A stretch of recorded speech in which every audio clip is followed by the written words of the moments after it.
Yo guys, so when it comes to your montage, syncing is the most important part. It's the foundation for the entire edit, so it's pretty important that you get it to look good. So I figured in today's video I would show you exactly how to sync and how to make your edits look great. It's basic, but I've been getting a lot of questions on how to do it, so I'm going to show you exactly how I like to sync, and let's get straight into it. And if you guys want to support me, you can subscribe to my channel and like this video because it helps out a lot. Also, if you want access to my editing products and project files, the link to my Payhip is in the description below. And without further ado, let's get straight into this tutorial. I am in After Effects, and if you're in a different software but it still has a graph, then you can still follow along because the ideas are the same. I've got my project laid out here, and these are the clips, and this is the music. So I'm gonna create a new composition and call it tutorial comp. And we're gonna make it 1920 by 1080, obviously at 30 frames per second. And sometimes 24 frames or 25 can look really good and more cinematic, but for today's tutorial I'll do 30 because that's just like the most common way to post a montage or a video. And then duration, I'm just gonna make it 30 seconds. And I'll put that in my main comps folder.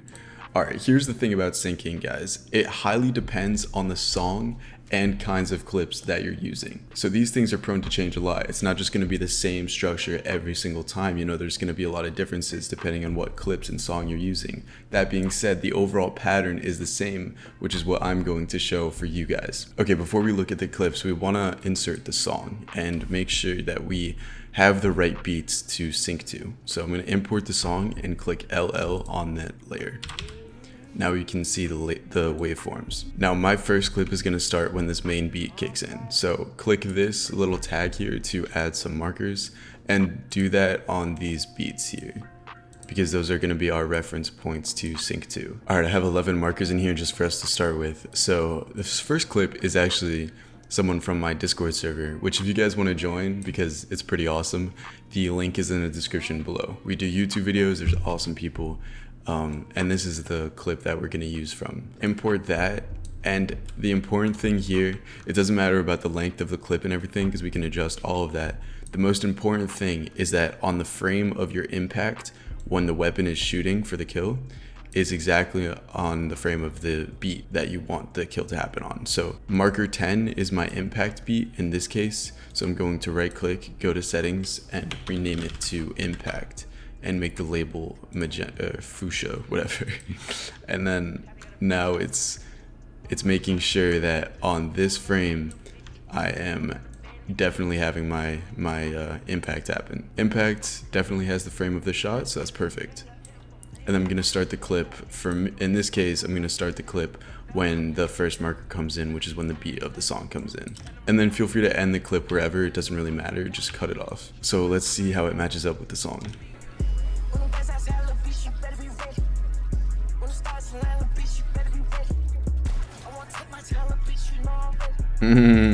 This is fire. Here's the most important thing, is to make the impact as satisfying as possible. So we have to use syncing in order to make that happen. So I like to start with the core part of it, which is right before the shot happens.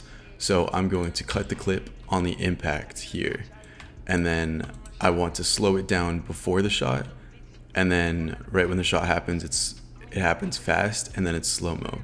So this is going to look very smooth if we do this right. So I just split right when she's about to take the weapon out and right when she shoots. I can Control Alt T or right click and go to time and enable time remapping.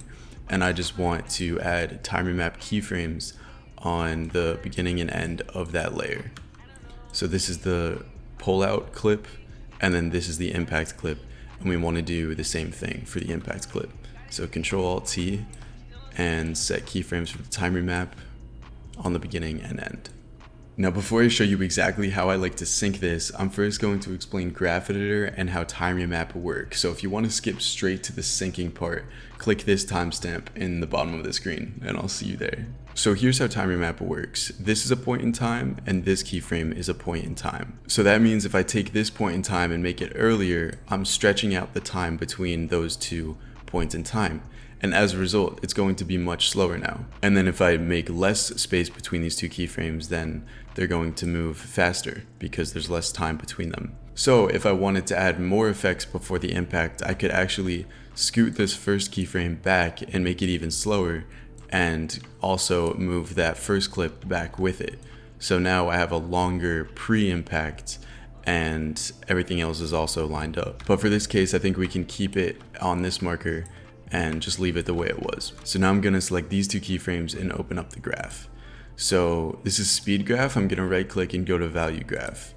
And this is important because value graph lets you see time on a vertical and horizontal axis. So in the value graph here, I can take this keyframe and move it upwards or downwards. And what that's doing is changing where that point in time is in the actual clip itself. And if I move it side to side, it's going to keep that point in time, but just in a different spot in the timeline. So it was here and now it's over here because I moved it horizontally in the graph editor. So now if I drag a box over these and select these two keyframes and I click F9 to easy ease them, it's going to make it so that that linear is now a curved graph. And that curvature is where the flow comes in. So this is very important because depending on whether things are horizontal or have a slope, that's going to adjust how you sync. Now the core concept of a lot of editing is fast, slow, fast, especially in these edit kinds of videos, because that smooth flow between going from slow to fast is what makes it very satisfying. That can change, but once you get down fast, slow, fast,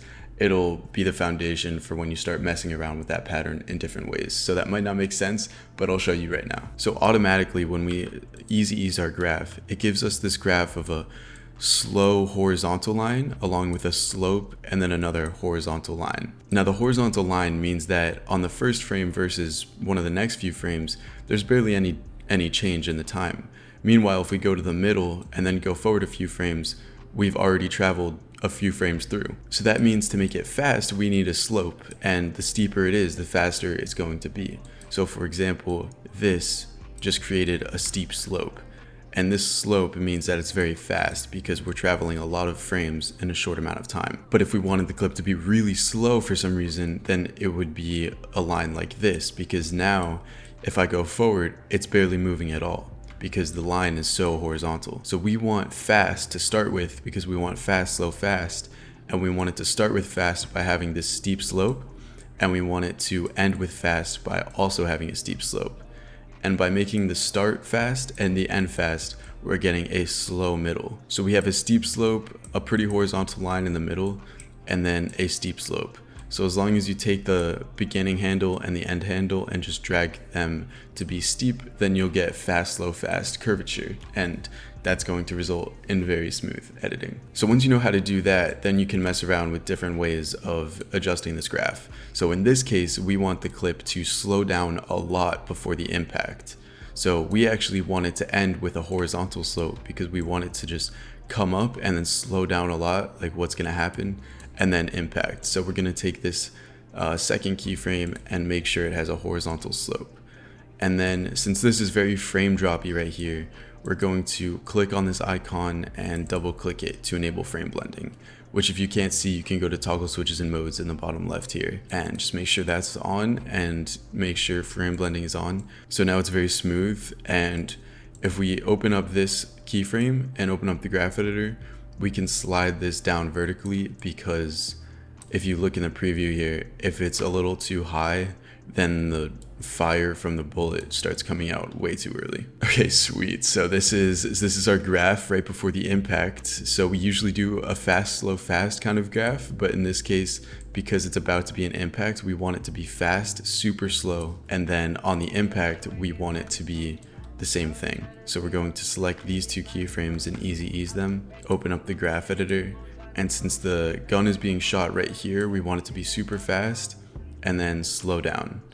And to make this even slower, we can take the second keyframe and lower it vertically. And you can also hold shift to make sure this is snapping to be vertical. So by lowering this second keyframe vertically, we are making that point in time a little closer to this point in time, which is thereby making it slower. So This is a steep slope and then a horizontal slope, so that's going to make it fast and then very slow. And you can keep adjusting the handles. It's definitely a lot of adjusting, so never be afraid to go back and forth a ton if that's what you need to do. So just as a recap, the clip is playing, and then right when the pullout happens, the graph changes to go from steep to not steep so that it slows down, and then happens really fast on the shot, and then slows down again for the end. Oh, and also make sure to enable pixel blending on that as well. So let's see how that looks. That's really smooth. Now, if you want to add more sync spots, then you can also go to your other markers in the song. I don't recommend going too much with the sync in just one clip, because once you add a lot of timer map keyframes in one clip and you adjust the graph for all of them, it can just seem like you're doing too much and it's almost a little too choppy. The core of the clip is on the kill, so you don't want to take away from that by making the parts before it just a little too much. That being said, if you did want to do that, I will show you how. So for example, let's take this spot between 3 and 4 on that marker. So we're going to split the clip on 3 and split it on 4, and then I'm going to click Ctrl-Alt-T to enable timing mapping, set a keyframe for the beginning and a timing map keyframe on the end of that little spot here, and select those two keyframes, open up the graph editor, make sure pixel motion blending is enabled, and then open up the graph editor. And then we want steep on the beginning and steep on the end, so it's fast, slow, fast. And I'm going to do the same thing for this clip as well, but only between 4 and 5, because if you do it with too much of the clip, it can just look kind of weird. And then I'm going to click Ctrl-Alt-T on this spot of the clip and click a timer map keyframe there and a timer map keyframe here. And then select those, do the same thing, enable pixel blending and easy ease those, and then open up the graph and do the same graph that we just did. Steep, not steep, steep again, because that is fast, slow, fast. So now between the markers 3 and 5, we've just added 2 syncing snippets. So let's see how that looks.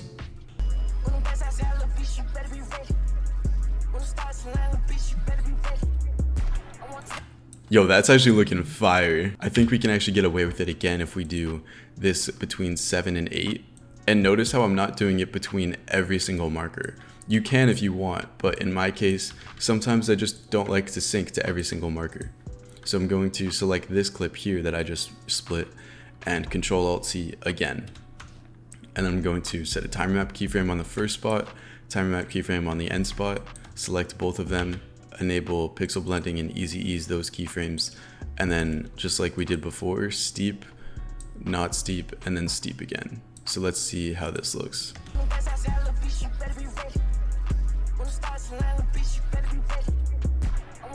Yeah, that's looking super clean. And as I touched on earlier, you can also just increase the amount of space between these two keyframes if you wanted the pre-impact clip to be much slower. So the core things here are mark the beats on your song and follow the fast, slow, fast pattern, and make sure that the impact is like the key part of the clip and slow it down right before the impact. And those are the 3 core ideas of the syncing, and they apply to a lot of other things like effects and transitions and overlays. So I highly recommend really understanding the value graph and the graph editor. So I hope you guys found this tutorial super helpful, and let me know what else you guys want to see on content, on tutorials. And if you want to see the other content that I post, you can check out my Instagram. The link is in the description below, and I'm happy to respond to any of you guys' DMs.